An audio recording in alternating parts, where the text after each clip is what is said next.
A big victory in Alabama. Judge Roy Moore beats the establishment and talks about God. What does it mean for the nation? It's time for The Line of Fire with your host, activist, author, international speaker, and theologian, Dr. Michael Brown, your voice of moral, cultural, and spiritual revolution. Michael Brown is the director of the Coalition of Conscience and president of Fire School of Ministry. Get into The Line of Fire now by calling 866-34-TRUTH. That's 866-34-TRUTH. Here again is Dr. Michael Brown. All right, so think of it. The man known as the Ten Commandments judge, Justice Roy Moore, wins in the GOP primary. He wins against a candidate, Luther Strange, known as an establishment candidate. And we are told that the Republican establishment spent $30 million campaigning for Strange and against Moore. And perhaps more importantly, President Trump endorsed Luther Strange, and yet Moore beat him decisively. What does this say for Alabama? What does this say for politics nationally? What does this say culturally on the national level as well? We'll talk about that today. Also, friends, I wrote an article that deals with race tensions, race relations in America, and it's called If Hands Up, Don't Shoot Isn't True. If that didn't happen, my 18-year-old namesake, Michael Brown, who was killed in Ferguson, Missouri, by police officer Darren Wilson, if, in fact, that is not true, if hands up, don't shoot, that narrative is not true, why do so many black Americans believe that? Is it because they're not educated? No. Is it because they're just duped by the Al Sharptons and Jesse Jacksons? No. Is it because, well, they're just all the left-wing media and the Black Lives Matter groups are stirring up trouble? No. And look, whites are duped by race baiters just as much as blacks are. And whites listen to radical media just as much as blacks do. And whites have activist groups just as much as blacks do. No, there is a reason. And the reason is personal experience over the course of a lifetime has given them a different view of the justice system than many white Americans. So how do we find understanding? And I've even got some words of appeal for NFL players. Words of appeal and I hope wisdom for NFL players. I want to put that out today. Also, we did a Skype interview. We have it on our YouTube channel, on our website, where I interviewed the controversial black minister, Reverend Jesse Lee Peterson, who claims that racism actually doesn't exist. I think, what in the world is this man talking about? We'll talk about it. We'll take it up here on The Line of Fire. But you can watch the videos. You can read my latest articles. I've got an article. I urge every pastor listening and every concerned congregant listening to read my article. Dear Pastor, are you a shepherd or are you a hireling? It's on my website, AskDrBrown.org, AskDrBrown.org. There you can see it for yourself. Click on that link if you're watching on YouTube, our live stream there, AskDrBrown.org. I've got several recent articles. The Hands Up, Don't Shoot article. I've got the article on leadership. Dear Pastor, are you a shepherd or a hireling? And shortly we'll have an article up about the victory of Justice Roy Moore as well. And the video with Jesse Lee Peterson and some other recent videos as well, race relationships in black and white. And you know, if you've been listening to me, everything I say is redemptive. Nothing I say is just wasted words, and I am absolutely not trying to stir up trouble. I am absolutely not trying to stir up dissension. I am trying to be constructive. My goal is not to put out controversial videos and to put out controversial radio shows and write controversial articles so that everybody gets worked up. Oh, but my ratings, right? No, I want the favor of God, and I want to help you. I'm not looking for good ratings. I'm looking for the favor of God, and I'm looking to help you. Let the ratings take care of themselves, and what people say is not my concern. What God says is the concern. So we're going to have a lot of constructive discussion today, right here on The Line of Fire.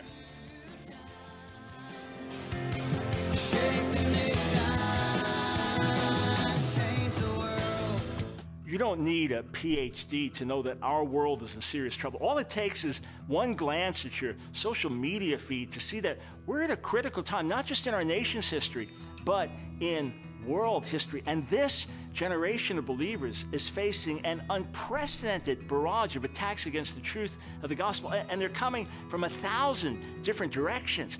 If ever there was a time for the body to speak out, to raise a righteous standard, and to be a beacon of hope in the midst of a sea of despair, now is that time. Through preaching and teaching and radio and writing and social media, God's given us a voice. I mean, by His grace, many, many lives have been impacted for the gospel around the world. So it's for that reason I want to take you behind the scenes here at Ask Dr. Brown, let you know about some of the exciting projects we're involved in, and share with you how you can help us fulfill this great mandate from the Lord in this battle for the hearts and minds of a whole generation. Over the last several months, our studio has undergone a massive overhaul. We have put thousands of dollars into revamping what is basically our command central. This studio is not just used to produce the Line of Fire radio broadcast, but we also produce in this studio hundreds of YouTube videos that you see, as well as our media for other ministry outlets like God TV and NRB TV. So this studio is really the heartbeat of everything, all the media that we produce at Ask Dr. Brown. And now we are ready to step into a whole new realm, and we can do it with your help. So I'm asking you today to partner with us. Through your generous donations, we can fulfill this mandate from the Lord in this battle for the hearts and minds of a whole generation, and you can help amplify my voice. Friends, stand with us today. Together, we're making a difference.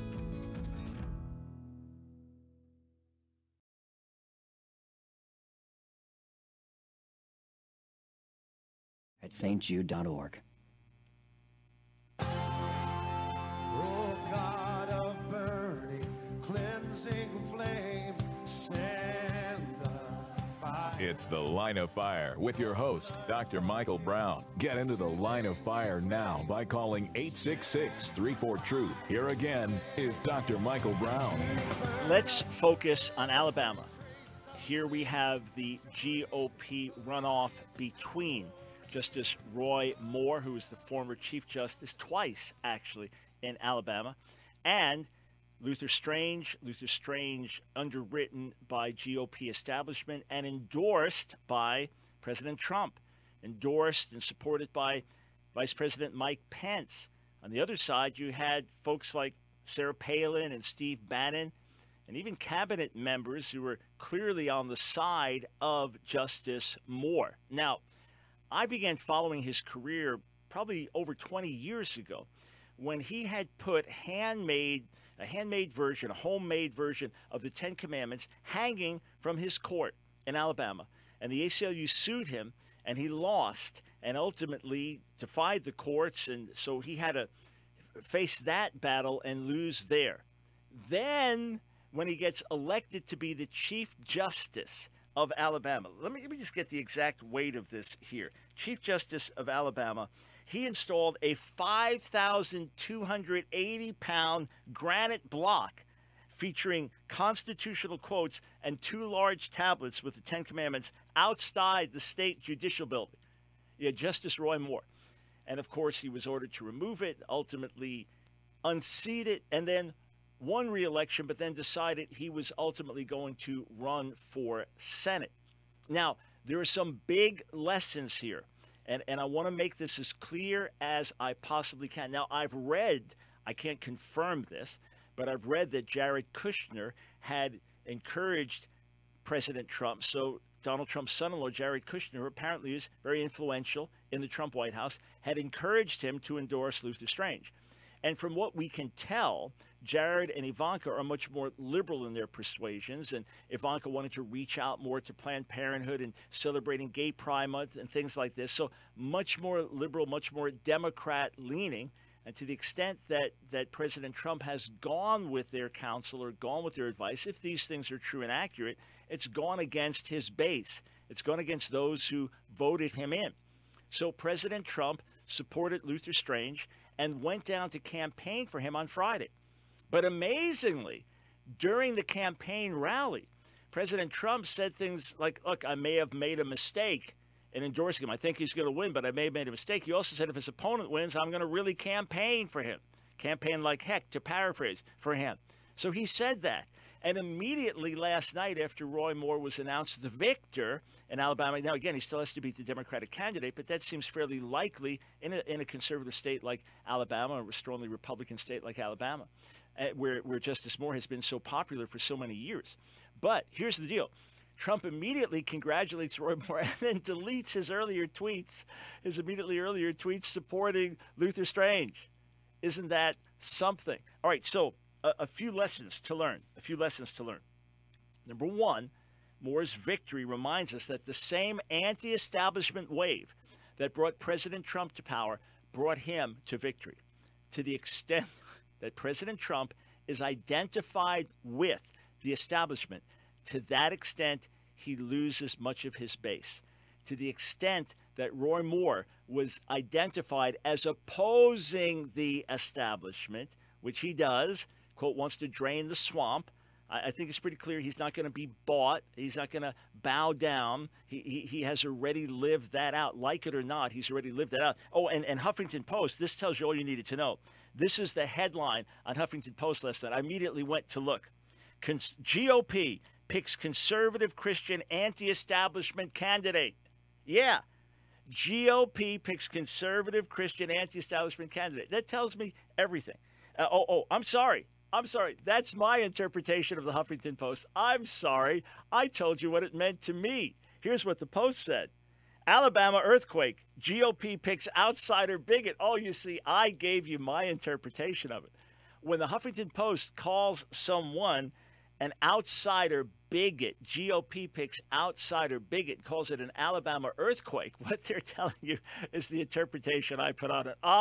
Sorry, I told you what it really meant. What it really means is they picked a Christian conservative who is anti-GOP establishment. That sounds good to me. So that's the wave that brought Roy Moore in. Does it have implications for the rest of the nation? If you believe the news on Breitbart.com, and Breitbart was all in for Justice Moore.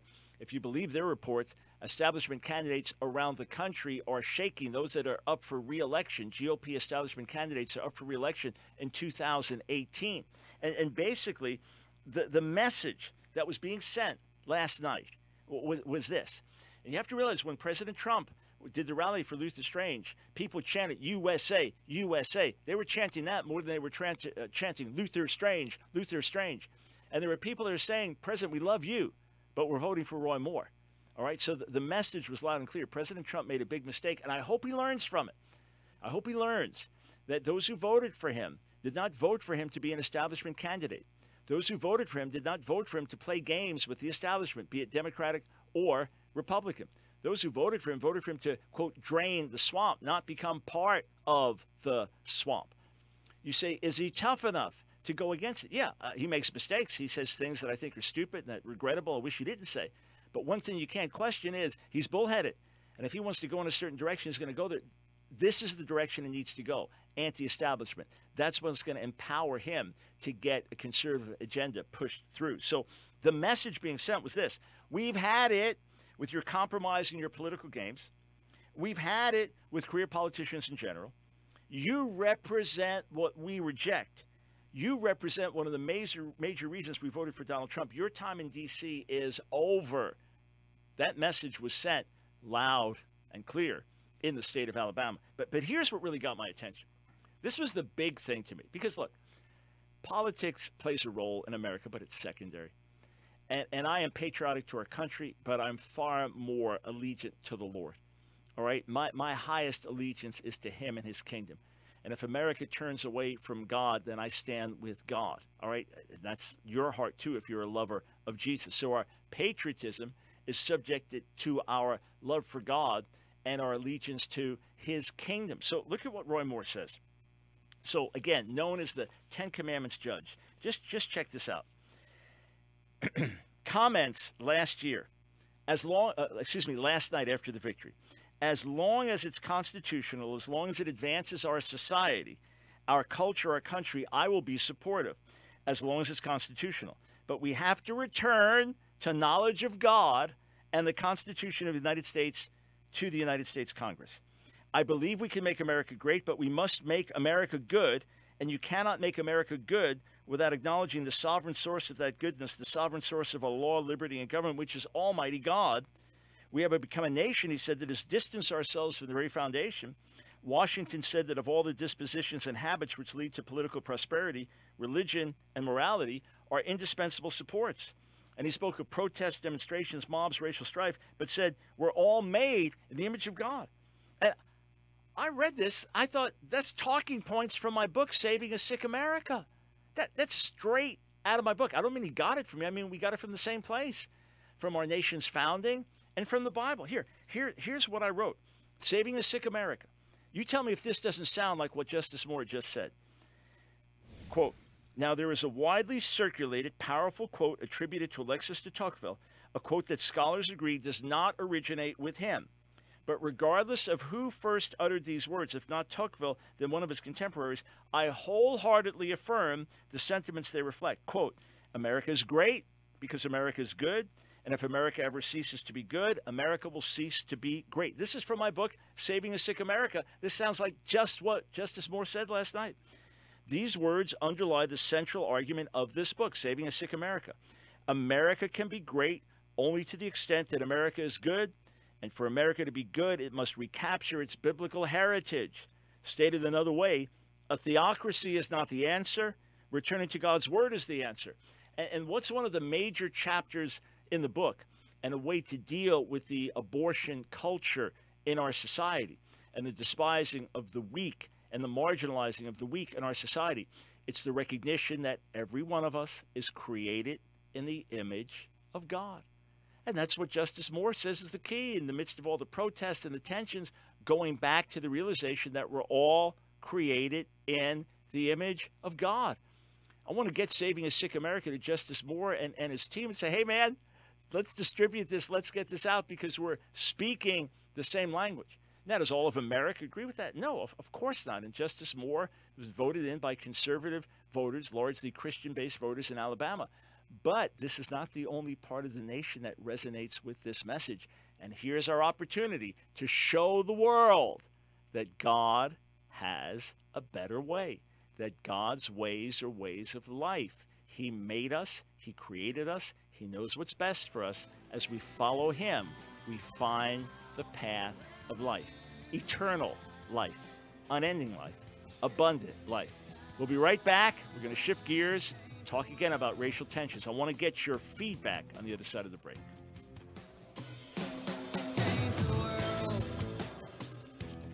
It's been a beautiful spring day in the suburbs of Pennsylvania on this Thursday, June 7th, 1961. You just got home from work and your wife's almost finished preparing one of her typically delicious dinners. Tonight is TV night and everybody's ready to enjoy Ozzie and Harriet and Leave It to Beaver.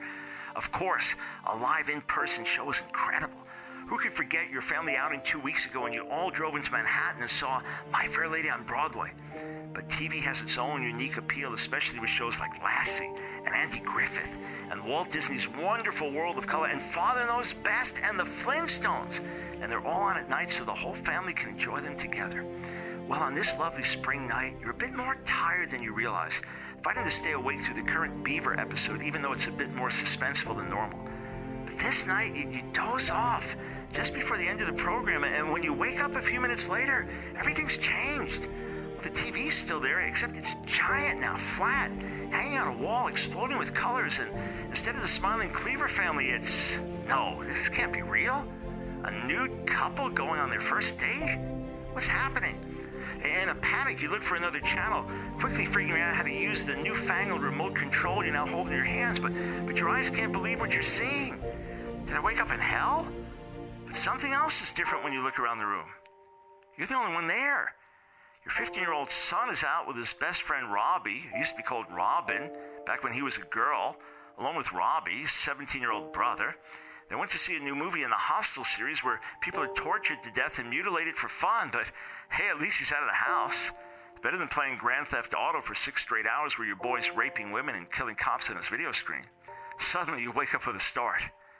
This was all a dream. With relief, you look around at your wonderful family smiling at their dad who fell asleep in the middle of TV night, and you think to yourself, thank God, this was only a bad dream. There's no way America or my family could ever look like that.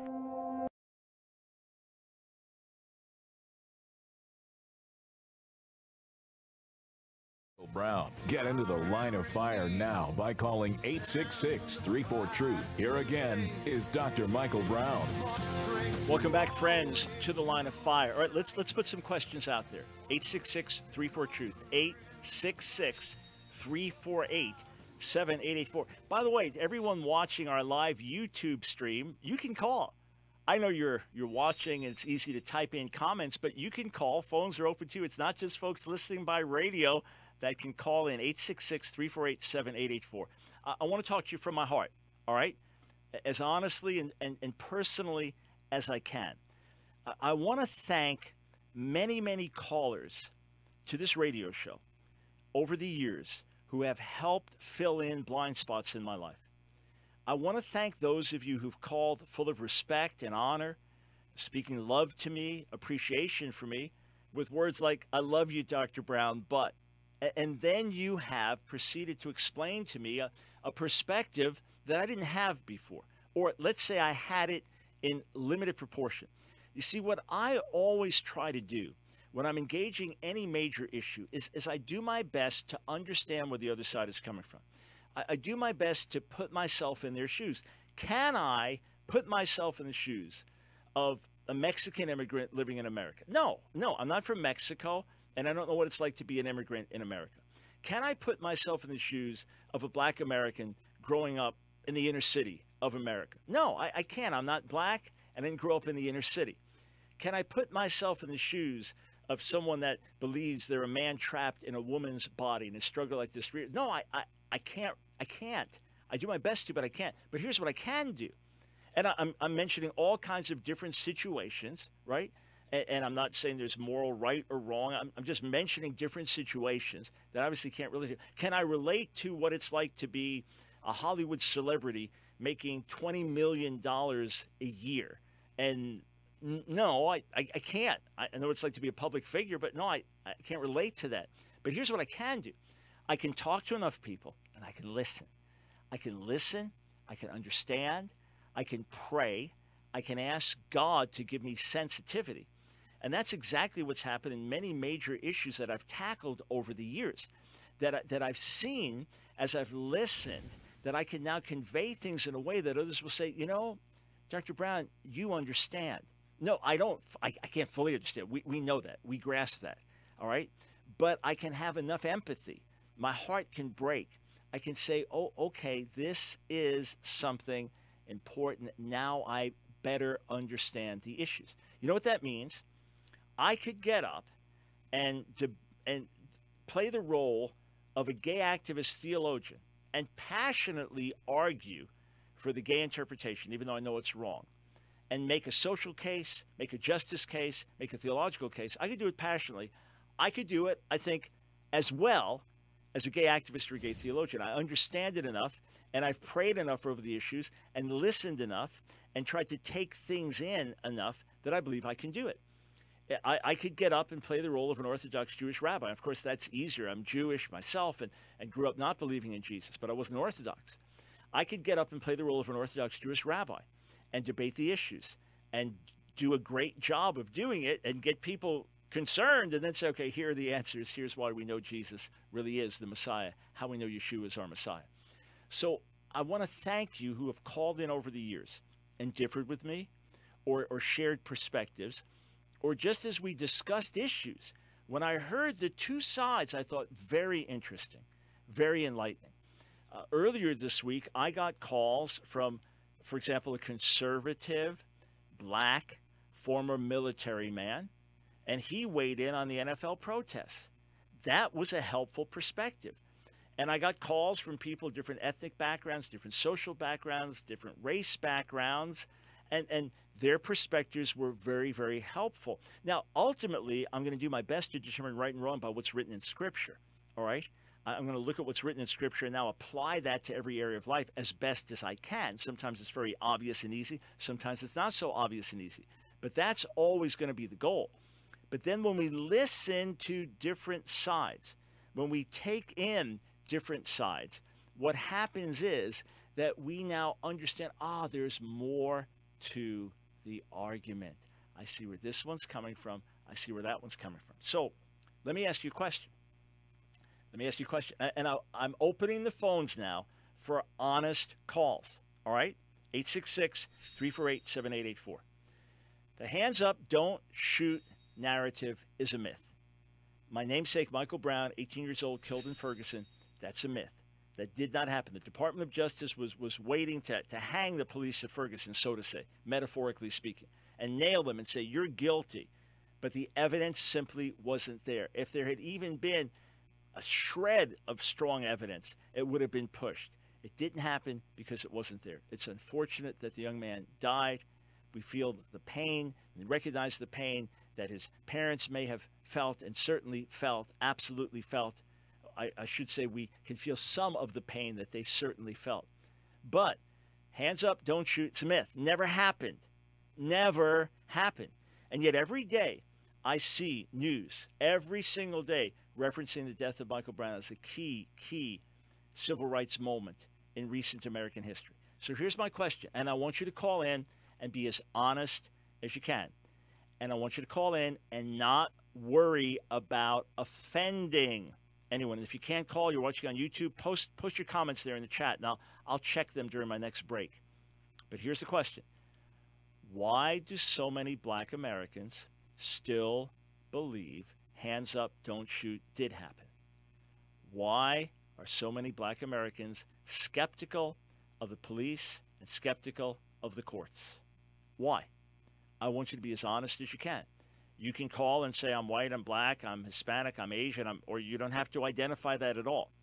I just want your opinion. I have my views, and I believe my views are right, but they are opinions ultimately because we're talking about large segments of society and millions of people, and I'm making general statements, okay? There are many whites who believe hands up, don't shoot is true. There are many blacks who don't believe it. But overall, I would say if you did a survey, a white versus black survey, that you would find, by and large, that less whites, percentage-wise, believe hands up, don't shoot really happened, and more blacks, percentage-wise, do believe it when you compare the two. Why? Why is that the case? Is it life experience? Is it listening to race baiters? Is it the influence of secular media? Why is it? We'll talk about that on the other side of the break. But let me strongly encourage you, friends. I'm writing literally day and night. Now sometimes 2 or 3 articles in a day. You say, well, how do I keep up with it? They're all on our website. They're all at AskDrBrown.org. We're putting out several new videos a week, often on cutting-edge issues happening in the news. You say, man, is there another perspective? Yes, there is. Here we are, your voice of moral, cultural, and spiritual revolution. So go to AskDrBrown.org, AskDrBrown.org. We've got the videos there. We've got the articles there. We've got our radio broadcast there. Check it out for yourself. And if you don't get my weekly emails, come on, we want to be a blessing. Let's join hands together, all right? Get my emails. Go to AskDrBrown.org. As soon as you have a break, sign up for the emails. This way we'll be in touch on a weekly basis. Plus, I've got a great free ebook to send your way. We'll be right back. Here's Dr. Brown, why is it so important that we maintain gender distinctions? You know, it's not just a theological thing that God made us male and female. This is what makes the world go round. And every child has a mother and a father. It doesn't work without that. Once we start to say, no, gender is not what's between your legs. Gender is what's between your ears. Gender is what you perceive it to be. As someone told me, it's primitive to define gender based on biology and chromosomes. Then the sky is the limit. You can shift your gender back and forth by the minute. In point of fact, Facebook came up with 50 different ways to describe your gender, including 10 simultaneously, but that wasn't enough, so they had to add in fill in the blank. When you start to have gender-neutral bathrooms in elementary schools and gender-neutral locker rooms in public fitness places, you start to see the social and moral insanity of it. I have compassion on people who struggle, but once gender becomes the enemy, you have societal madness. So it is incumbent on us to celebrate gender distinctions, to enjoy gender distinctions. This is what makes the world go round. When you declare war on gender, you declare war on the foundations of the human race, and you cannot perpetuate society doing that. And theologian Dr. Michael Brown. Your voice of moral, cultural, and spiritual revolution. Get into the line of fire now by calling 866-34-TRUTH. Here again is Dr. Michael Brown. I just noticed a question on our live stream on YouTube. Welcome, welcome to the line of fire. This is Michael Brown, your voice of moral sanity and spiritual clarity in the midst of a society in chaos and a church all too often in compromise. By the way, an article that was posted within the last 24 hours. This article is, hang on, I just got another feed in my ears here. Not sure where it's coming from. There we go. All right, thank you. Article entitled, Dear Pastor, Are You a Shepherd or a Hireling? Please read that, pastor's leader. Share it with your colleagues. You can find it at AskDrBrown.org. But very interesting question just raised on YouTube. Dr. Brown, why do people support the Confederate flag, and at the same time those same people say the NFL players are disrespecting the American flag? That's a great question. And because I'm not one that's an advocate for the Confederate flag, I can't give you an answer for that. Just telling you the truth. By the way, there's a guy I just noticed on our YouTube feed, Eddie. Hey, Eddie, you're posting all these challenges. Call the show. You're making all these challenges, and, oh, man, nobody can answer me. Call the show. 866-348-7884. That's the number to call. 866-34-TRUTH. And here's my question for everyone listening. We know, according to all reports, all information, we know that hands up, don't shoot is a myth. We know it is 100% false, that is not what happened to Michael Brown in Ferguson, Missouri. All right, according to everything we know and understand. Why do many black Americans still believe the narrative? What can we learn from that? Now, if you're a white supremacist, that's easy. Well, it's because blacks are ignorant. It's because they're not educated. It's because they just listen to Al Sharpton and Jesse Jackson. It's because they just get in a mob mentality with Black Lives Matter. Well, those are lies. That's the voice. That's the voice of white supremacism. Now, are there some blacks who listen to race baiters? Yes, and there are some whites who listen to race baiters. Are there some blacks who are uneducated? Yes, and there's some whites who are uneducated. Are there some blacks who are heavily influenced by the left-wing media? Yes, and there's some whites who are heavily influenced by the left-wing media. And if we keep going, keep asking questions, are there whites who are influenced by radical groups like Antifa? Yeah, just like there are blacks that are influenced by groups like Black Lives Matter. That doesn't answer the question. That's just more garbage, more nonsense, all right? The fact of the matter is, what we are dealing with is this. Many black Americans have a different life experience. Many black Americans have a different life experience than many white Americans. They have a different experience with the police. They have a different experience with justice system. And because of that, they are more skeptical. That's the reason. It's not educated, just stirred up by there's a reason that many black Americans thought O.J. Simpson was not guilty. I wanted him to be not guilty. I liked the guy. I mean, what I knew of him as an athlete and an actor, I liked the guy. I wanted him to be not guilty. But the evidence seemed overwhelmingly against him. But there are black Americans that said he's obviously innocent. The police planted, what, the police planted stuff? Yeah, there was a fundamental mistrust in the political system, the police system, the court system, the justice system. There was a fundamental mistrust. Why? I stand with the police, I stand with our courts, but I believe there are problems that need to be addressed. And if we're going to address them, we've got to move forward and do it as one. Can we? Can we listen before we speak? Can we understand before we form an opinion? Is that too much to ask? We'll be back with your calls.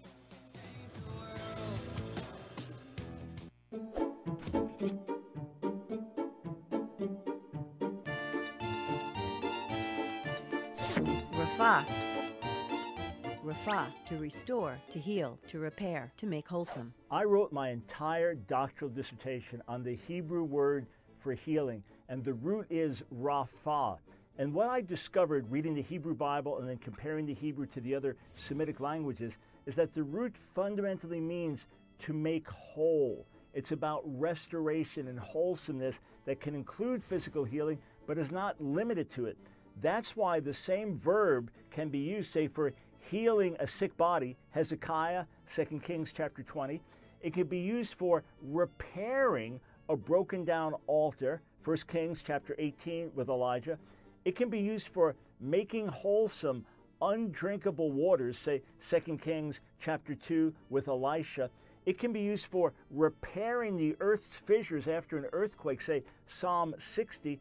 And check this out, in Leviticus 13 and 14, you have the laws of cleanliness and things and restoration having to do with a severe skin disease, which is often translated leprosy, not accurately, but a severe skin disease in the body, and then a severe disease in the house. All right, so mildew in the house and a severe skin disease in the body. And when they go away, when they stop spreading, when they are remitted, the same Hebrew word is used. For mildew, yeah, Rapha is used once again. So when we look at the larger usage, we understand that when God told Israel in Exodus 15:26, I am the Lord your healer, Ani Adonai Rofecha, it didn't just mean physical diseases. In fact, when he says all the diseases I put on Egypt, I won't put on you. What were those diseases? Just physical afflictions? No. Also the Nile turning into blood, frogs in the river and all that. So when God says, I'm your healer, what does he mean? The whole person wholly healed, inside, outside. That's our God's heart. He's the one who makes us whole. Your voice of moral, cultural, and spiritual revolution. Here again is Dr. Michael Brown. Welcome to the broadcast, 866-348-7884. Hey, friends, just a reminder, yesterday was the release date of Saving a Sick America. Do you want to get some hope in your bones? You want to get some faith rising? Oh, yeah, realistic assessment. I'm talking the opening chapters of this book. You'll be thinking, oh, my, I had no idea we were this far gone as a nation. I had no idea where we've come from as a nation. I think you will find it tremendously eye-opening. But then every chapter, practical. Every chapter, here's the problem, here's how we messed up, here's how to turn it. Here's a biblically based way to turn it. All the major problems in our nation have a biblical solution. I am not hearing God say it's too late for America. I am not feeling God say, throw in the towel and capitulate. No, it's time to stand. What does light do when you put it in dark places? It shines. And the darker America is, the more what we have is needed by the nation. And as I've been preaching on these themes from the heart before God, and you know I see the problems. I write about them day and night. I talk about them day and night. If anybody's aware of the moral, spiritual illness of America, I'm there. I'm on the front lines. You know how many people send me bad news every day, all night? Dr. Brown, have you seen this? Mike, have you seen this? You got to read this. You got to look at this. Most of it I've already seen. Some I haven't seen. And it's the kind of stuff you pull your hair out. I'm aware of it. I'm not living in denial. But I believe God. I firmly believe it's not too late for America. I believe the Spirit of God laid it in my heart. Write a book on the fall and rise of America. So you can watch the trailer at savingaSickAmerica.com. If you order on Amazon, Once you order, remember to post your review once you read the book. Post it on Amazon. That helps other readers know about your positive experience. So here's the question. We know, according to all accounts, even Department of Justice study, that the narrative in Ferguson, Missouri, hands up, don't shoot, never happened. Why do so many black Americans still believe it? I refuse to believe it's because they're less educated, because they just listen to the race baiters, because they're provoked by Black Lives Matter. I refuse to believe that. All right? That is derogatory and ugly, and I don't believe it for a split second. Oh, yeah, you have bad elements in white society, black society, Jewish society, Hispanic society, Asian society. Of course.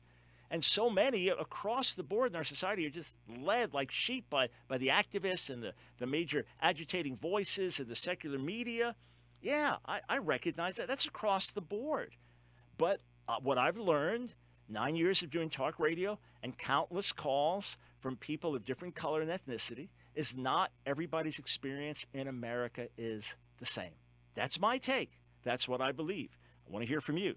We will start with Diana in Winston. All right, we won't go there. We'll start with Tess in New Jersey. Welcome to the Line of Fire. Hi, thanks for having me. You bet. I'm a black female. I'm a conservative. And I wanted to answer your question from my perspective. Please. I'm also a born-again Christian. And I have my mother's side of the family, and I have my father's side of the family. And my mother basically raised me because my mother and my father were divorced when I was around 3 years old. But his side of the family, my mother's side of the family, I should say, they're doctors, they're lawyers, psychologists, professionals. Yep. And not one person in that side of the family has ever had a run-in with a police officer, has ever gone to jail, or has ever had any problems with the justice system. My father's side of the family, however, has a different mentality, what people would call a ghetto mentality, basically. Poorer mentality where they sell drugs, they spend a lot of time out on the streets, they're unemployed, and they are uneducated, and they go to jail like it's a vacation, and they have run-ins with the cops all the time. And I'd also like to add that on my mother's side of the family structure is intact. Everyone has a mother and a present father. My dad's side of the family, not so. Yeah. The fathers are MIA. That's the biggest thing. Obviously, the absence of the father and the breakdown of the family structure is the door that leads to all the social problems. Exactly. But because of that, because of being raised, we all know that the Lord tells us what is right. And to have a mother and a father is right it's best for a balance so that when you grow up as a male in the family, you have a mother that nurtures you, but you also have a father that teaches you what it's like to be a man. Absolutely. And the mother is more of the emotional figure because she's the nurturer. So you have a mother, and I think Jesse Peterson had brought this up before. I don't agree with everything that he says. I do believe racism exists, but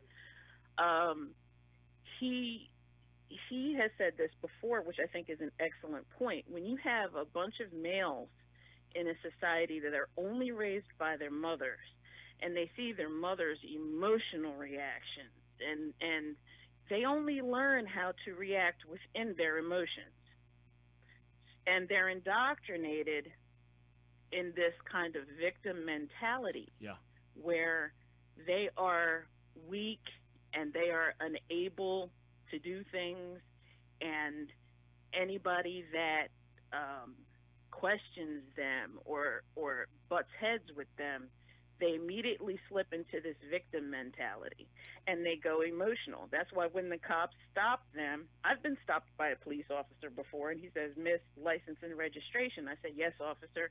And I asked nicely, "Why was I stopped?" And the officer tells me, and every single time I've been let go, most of the time without even a ticket, because I was right.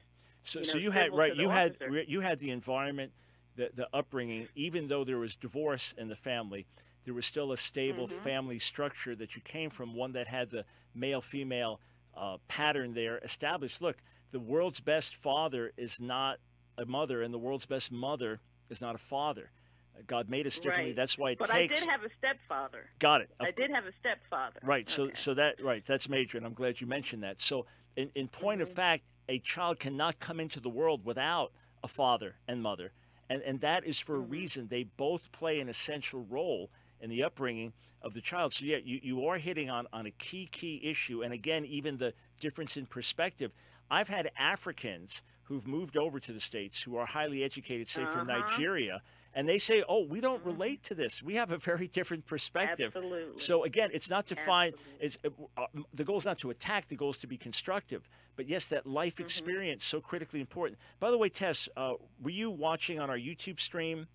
And yes, I was. I was in the comment section, actually. Awesome. Okay, I just got a note from one of our team members to ask, hey, thank you for weighing in.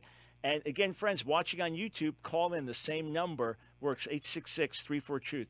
Important comments from Tess. Thank you so much. She was referencing also the video Skype interview with Reverend Jesse Lee Peterson. Very controversial. I warn you up front. But you can see that also on our website, AskDrBrown.org.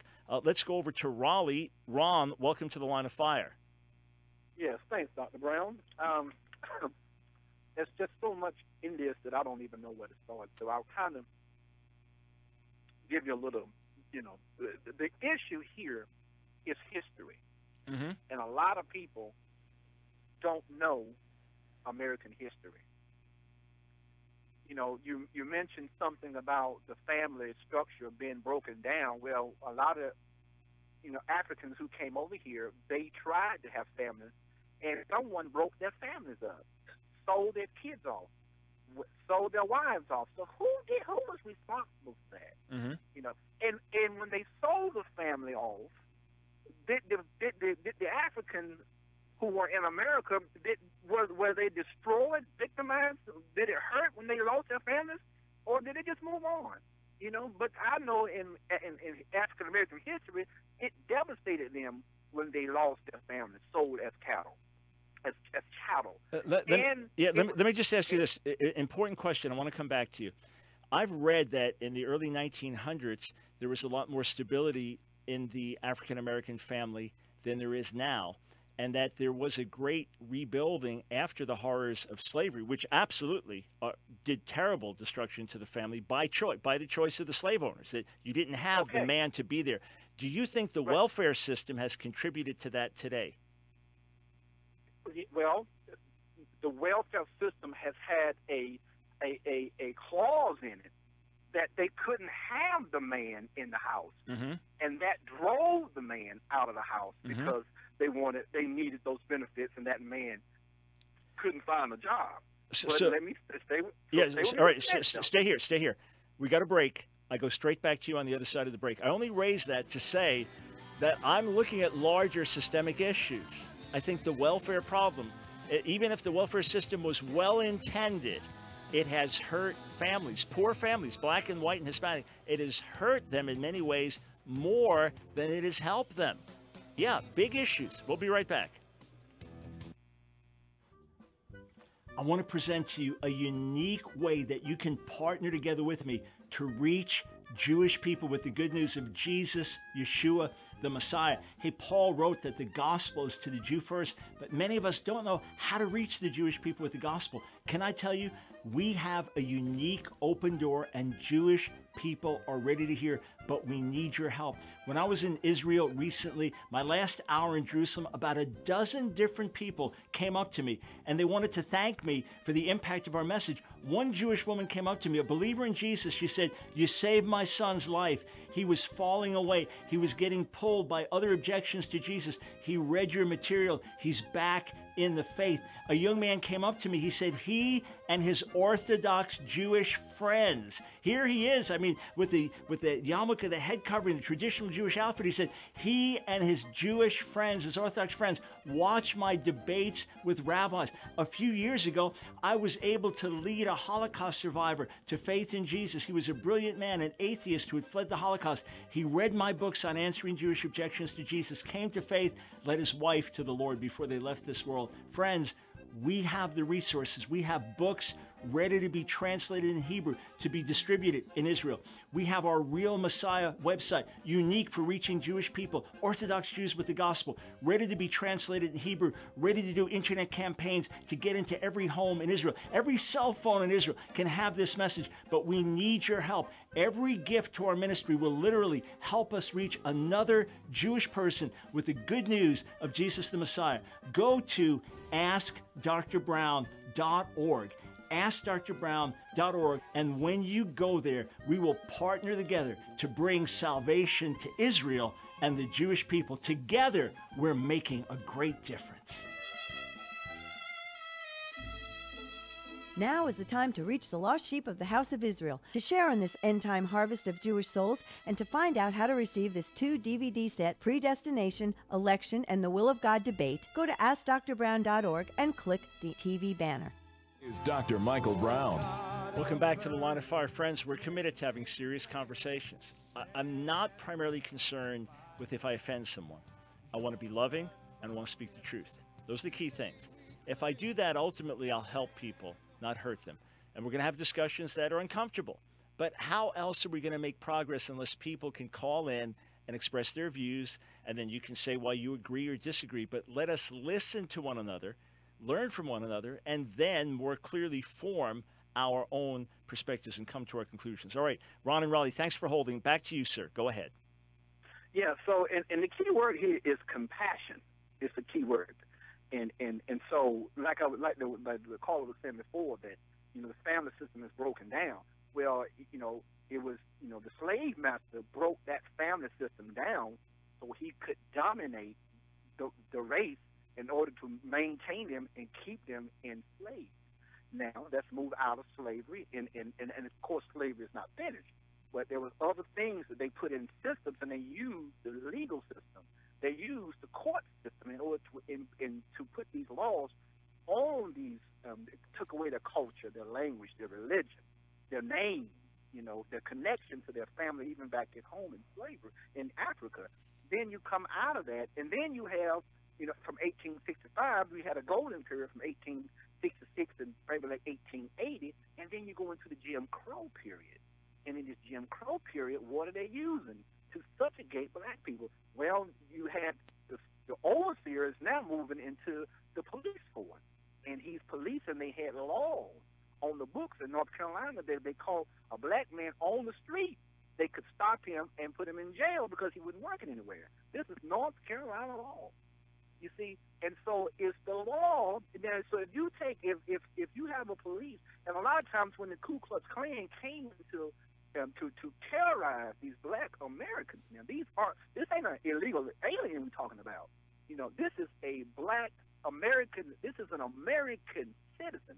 And when they had the Klan in the yard, burning crosses and hanging the family, they couldn't call the police because the police was in the Klan out there helping burn the house down. You see, and if this was going on for 48 minutes an hour, and we're using, as a metaphor. Yeah, for our history, right, for our history. Yeah, 48 minutes. And now you're talking about 2 minutes, that the police are trying to be religious and now do the right thing, protect all this, and then you telling them, oh, you ought to respect them, or it's all on your head. And there was, it's then in South Carolina where the police officer was, police are killing black men over a traffic stop. And I happen to be a black American, and I have 2 sons in America, and my uncles and aunts fought in wars to protect the rights for a Vietnamese and a South Korean and for a German and all these other races, so they can have the rights that my family couldn't get here right at home, and they died for that. You see, and you have a police officer, in closing, who did a routine traffic stop. The guy got scared, jumped out of the car, he started to run away from the police. The policeman shot him in the back. you know, I don't know how many times he shot him and killed him, lied on the form, the report, and said the guy had a weapon. Right. And right. even if he had a weapon, it's not a death sentence. It's not that police officer's job to try him, convict him, and give him the death. That's not a death sentence for having a weapon. Lied and said he had a weapon. Yeah. And even if he did, I don't understand how a white kid, can go in an elementary school and kill children. All right, so here, let me just jump in here, and I did ask for folks to express their perspective. Obviously, there are a few points here and there I'd interact with, but I don't want to give you the impression of rejecting what you're saying. Here's the point, and I asked a question. Why do many more black Americans believe that the hands up, don't shoot narrative was true with my namesake Michael Brown in Ferguson, whereas all the evidence we have says it wasn't true? Now, our caller just mentioned a situation where a police officer killed a man that was running away and then allegedly planted a gun and said, look, he had a weapon. And, well, he's been convicted, right? He's out of the police force, and he's been convicted for his actions. But here's the point that Ron's making. And some of you are bristling and disagree with this or that. Here's the point Ron's making. There's history. People, through their experience, either their lifetime or their parents, grandparents' experience, colors how they see things. How I relate to police, my dad was a senior lawyer in the New York Supreme Court. To this day, I call officers sir if I see them. Now, I do that politely with people. If I'm walking down a hallway and there's someone cleaning the floor in a hotel, I'll say, hi, sir. I'm always trying to be respectful and honor people. But I grew up a certain way. I had an uncle that was a police officer. And yeah, when I was in trouble with police is when I was a drug user and breaking into houses. I knew I should be in trouble, okay? Others have different experiences.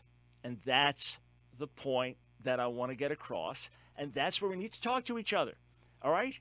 And you may have an issue and differ with Ron and push back.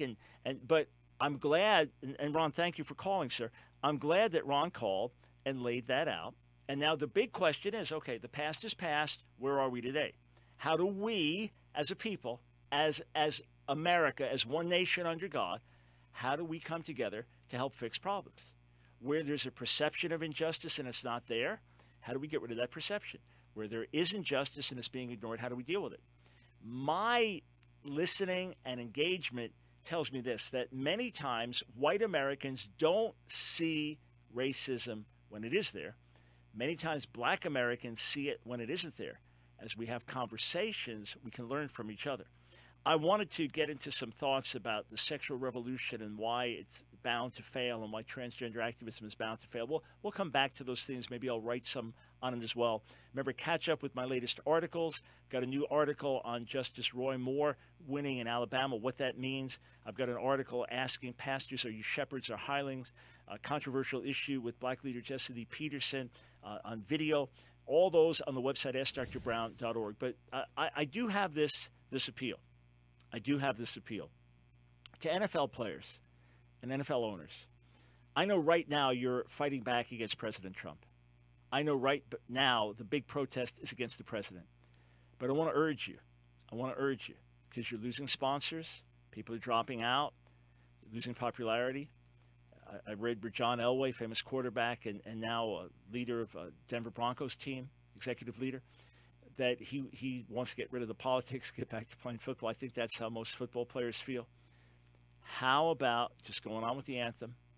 I think people would be pleased if you all just stood for the anthem because it conveys respect for the country. It conveys respect for the soldiers, the sacrificed and are sacrificing right now. Stand for that. And now America's listening. They know that there are issues and that there are questions of justice and fair treatment for all in America. You have the ear of the nation. If you stand, you get the respect of many in the nation. And then say, hey, we love this country. We honor America. We want to see America great. And we're concerned that there are problems in America. Can we sit down and have a conversation together? I believe that's the way to go. And I believe we'd make progress. And I believe the president, I believe this, would actually invite key sports figures into the White House to say, let's have a conversation if he saw them take a stand to honor the flag. Just my thoughts today. All right, friends, again, AskDrBrown.org is the place to go. And Saving a Sick America, it is now available. Imagine what it's like to be active your whole life and then find out you're going blind. That's what happened to me. I have age-related macular degeneration, or AMD. As a wife, mother, and grandmother, my sight is precious to me. What a relief when I found out that treatments for some forms of AMD are available and that research is underway on additional prevention.